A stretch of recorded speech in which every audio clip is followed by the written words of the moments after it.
Chapter 6. The Work of 15 Days. For some time I stood tottering on the mound, regardless of my safety. Within that noisome den from which I had emerged, I had thought with a narrow intensity only of our immediate security. I had not realized what had been happening to the world, had not anticipated this startling vision of unfamiliar things. I had expected to see sheen and ruins. I found about me the landscape, weird and lurid, of another planet. For that moment I touched an emotion beyond the common range of men, yet one that the poor brutes we dominate know only too well. I felt as a rabbit might feel returning to his burrow and suddenly confronted by the work of a dozen busy navvies digging the foundations of a house. I felt the first inkling of a thing that presently grew quite clear in my mind, that oppressed me for many days, a sense of dethronement, a persuasion that I was no longer a master, but an animal among the animals under the Martian heel. With us it would be as with them, to lurk and watch, to run and hide. The fear and empire of man had passed away. But so soon as this strangeness had been realized, it passed, and my dominant motive became the hunger of my long and dismal fast. In the direction away from the pit I saw, beyond a red-covered wall, a patch of garden ground unburied. This gave me a hint, and I went knee-deep and sometimes neck-deep in the red weed. The density of the weed gave me a reassuring sense of hiding. The wall was some 6 feet high, and when I attempted to clamber it, I found I could not lift my feet to the crest. So I went along by the side of it, and came to a corner under rockwork that enabled me to get to the top, and tumbled into the garden I coveted. Here I found some young onions, a couple of gladiolus bulbs, and a quantity of immature carrots, all of which I secured, and scrambling over a ruined wall, went on my way through scarlet and crimson trees towards Kew. It was like walking through an avenue of gigantic blood drops, possessed with two ideas: to get more food, and to limp as soon and as far as my strength permitted out of this accursed unearthly region of the pit. Some way farther, in a grassy place, was a group of mushrooms which also I devoured, and then I came upon a brown sheet of flowing, shallow water where meadows used to be. These fragments of nourishment served only to whet my hunger. At first I was surprised at this flood in a hot, dry summer, but afterwards I discovered that it was caused by the tropical exuberance of the red weed. Directly this extraordinary growth encountered water, it straightway became gigantic and of unparalleled fecundity. Its seeds were simply poured down into the water of the Wey and Thames, and its swiftly growing in titanic water fronds speedily choked both those rivers. At Putney, as I afterwards saw, the bridge was almost lost in a tangle of this weed, and at Richmond, too, the Thames water poured in a broad and shallow stream across the meadow of Hampton and Twickenham. As the water spread, the weed followed them, until the ruined villas of the Thames were for a time lost in this red swamp, whose margin I explored, and much of the desolation the Martians had caused was concealed. In the end, the red weed succumbed almost as quickly as it had spread. A cankering disease due, it is believed, to the action of certain bacteria presently seized upon it. Now, by the action of natural selection, all terrestrial plants have acquired a resisting power against bacterial diseases. They never succumb without a severe struggle, but the red weed rotted like a thing already dead. The fronds became bleached, and then shriveled and brittle. They broke off at the least touch, and the waters that had stimulated their early growth carried their last vestiges out to sea. My first act on coming to this water was, of course, to slake my thirst. I drank a great deal of it, and, moved by an impulse, gnawed some fronds of red weed. But they were watery and had a sickly metallic taste. I found the water was sufficiently shallow for me to wade securely, though the red weed impeded my feet a little. but the flood evidently got deeper towards the river, and I turned back to Mortlake. I managed to make out the road by means of occasional ruins of its villas and fences and lamps, and so presently I got out of this spate and made my way to the hill going up towards Roehampton, and came out on Putney Common. Here the scenery changed, from the strange and unfamiliar to the wreckage of the familiar. Patches of ground exhibited the devastation of a cyclone, and in a few score yards I would come upon perfectly undisturbed spaces, houses with their blinds trimly drawn and doors closed, as if they had been left for a day by the owners, or as if their inhabitants slept within. The red weed was less abundant. The tall trees along the lane were free from the red creeper. I hunted for food among the trees, finding nothing, and I also raided a couple of silent houses, but they had already been broken into and ransacked. I rested for the remainder of the daylight in a shrubbery, being, in my enfeebled condition, too fatigued to push on. All this time I saw no human beings, and no signs of the Martians. I encountered a couple of hungry-looking dogs, but both hurried circuitously away from the advances I made them. Near Roehampton I had seen 2 human skeletons, not bodies, but skeletons picked clean, and in the wood by me I found the crushed and scattered bones of several cats and rabbits and the skull of a sheep. But though I gnawed parts of these in my mouth, there was nothing to be got from them. After sunset I struggled on along the roads towards Putney, where I think the heat ray must have been used for some reason. And in the garden beyond Roehampton I got a quantity of immature potatoes, sufficient to stay my hunger. From this garden one looked down upon Putney and the river. The aspect of the place in the dusk was singularly desolate. Blackened trees, blackened, desolate ruins, and down the hill the sheets of the flooded river, red-tinged with the weed. And over all, silence. It filled me with indescribable terror to think how swiftly that desolating change had come. For a time I believed that mankind had been swept out of existence, and that I stood there alone, the last man left alive. Hard by the top of Putney Hill I came upon another skeleton, with the arms dislocated and removed several yards from the rest of the body. As I proceeded, I became more and more convinced that the extermination of mankind was, save for such stragglers as myself, already accomplished in this part of the world. The Martians, I thought, had gone on and left the country desolated, seeking food elsewhere. Perhaps even now they were destroying Berlin or Paris, or it might be they had gone northward. End of Chapter 6. Chapter 7. The Man on Putney Hill. I spent that night in the inn that stands at the top of Putney Hill, sleeping in a made bed for the first time since my flight to Leatherhead. I will not tell the needless trouble I had breaking into that house. Afterwards I found the front door was on the latch, nor how I ransacked every room for food, until just on the verge of despair, in what seemed to me to be a servant's bedroom, I found a rat-gnawed crust and 2 tins of pineapple.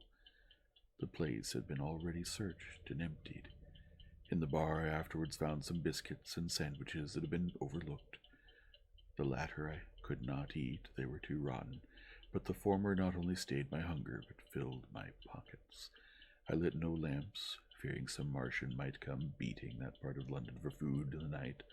Before I went to bed, I had an interval of restlessness, and prowled from window to window, peering out for some sign of these monsters.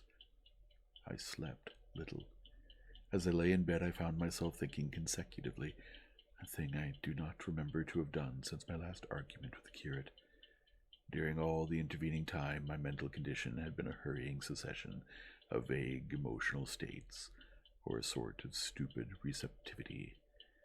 But in the night my brain, reinforced I suppose by the food I had eaten, grew clear again, and I thought.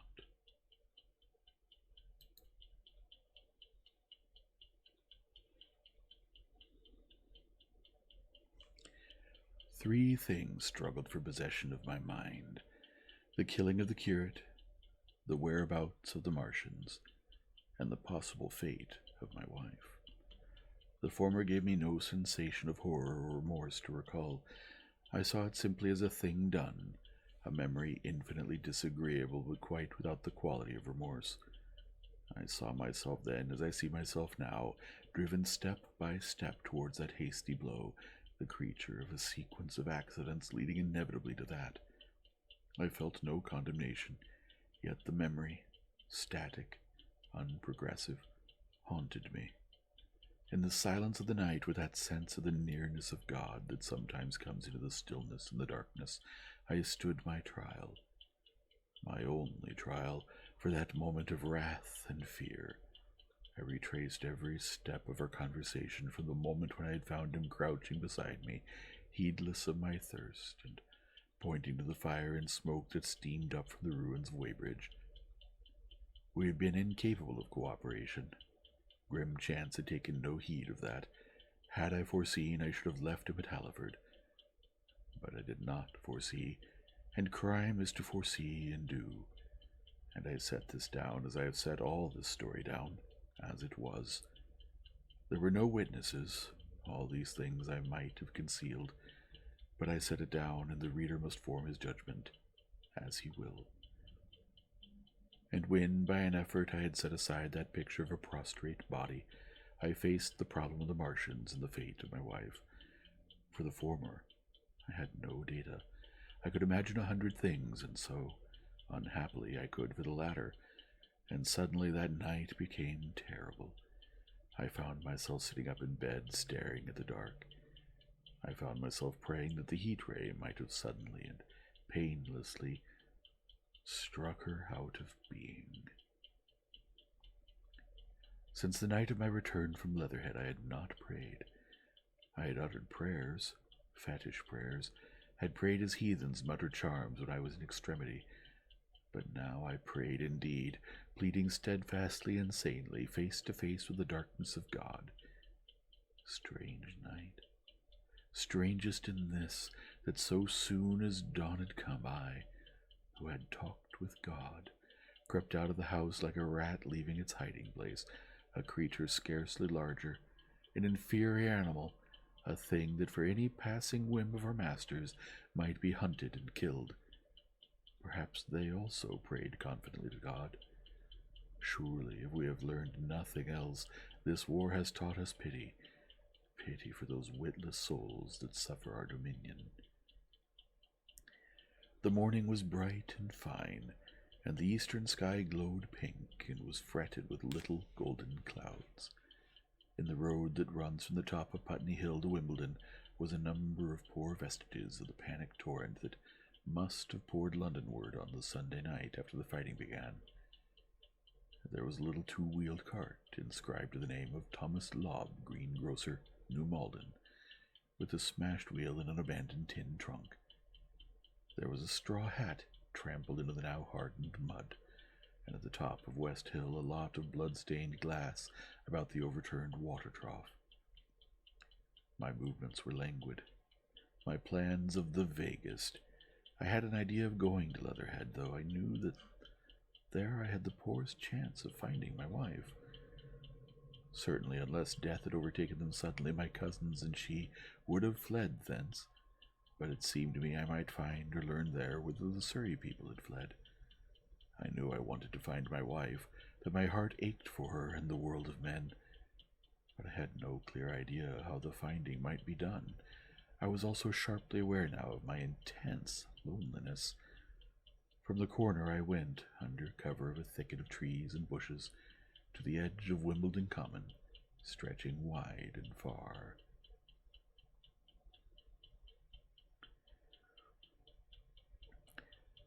That dark expanse was lit in patches by yellow gorse and broom. There was no red weed to be seen, and as I prowled hesitating on the verge of the open, the sun rose, flooding it all with light and vitality. I came upon a busy swarm of little frogs in a swampy place among the trees. I stopped to look at them, drawing a lesson from their stout resolve to live. and presently, turning suddenly with an odd feeling of being watched, I beheld something crouching amid a clump of bushes. I stood regarding this, made a step towards it, and it rose up and became a man armed with a cutlass. I approached him slowly. He stood silent and motionless regarding me. As I drew nearer, I perceived he was dressed in clothes as dusty and filthy as my own. He looked, indeed, as though he had been dragged through a culvert. Nearer, I distinguished the green slime of ditches mixing with the pale drab of dried clay and shunny, coaly patches. His black hair fell over his eyes, and his face was dark and dirty and sunken, so that at first I did not recognize him. There was a red cut across the lower part of his face. "Stop!" he cried, when I was within 10 yards of him, and I stopped. His voice was hoarse. "Where do you come from?" he said. I thought, surveying him. "I come from Mortlake," I said. "I was buried near the pit the Martians made about their cylinder. I've worked my way out and escaped." "There's no food about here," he said. "This is my country. All this hill, down to the river and back to Clapham, and up to the edge of the common. There's only food for one. Which way are you going?" I answered slowly. "I don't know," I said. "I've been buried in the ruins of a house 13 or 14 days. I don't know what has happened." He looked at me doubtfully, then started, and looked with a changed expression. "I've no wish to stop about here," said I. "I think I shall go to Leatherhead, for my wife was there." He shot out a pointing finger.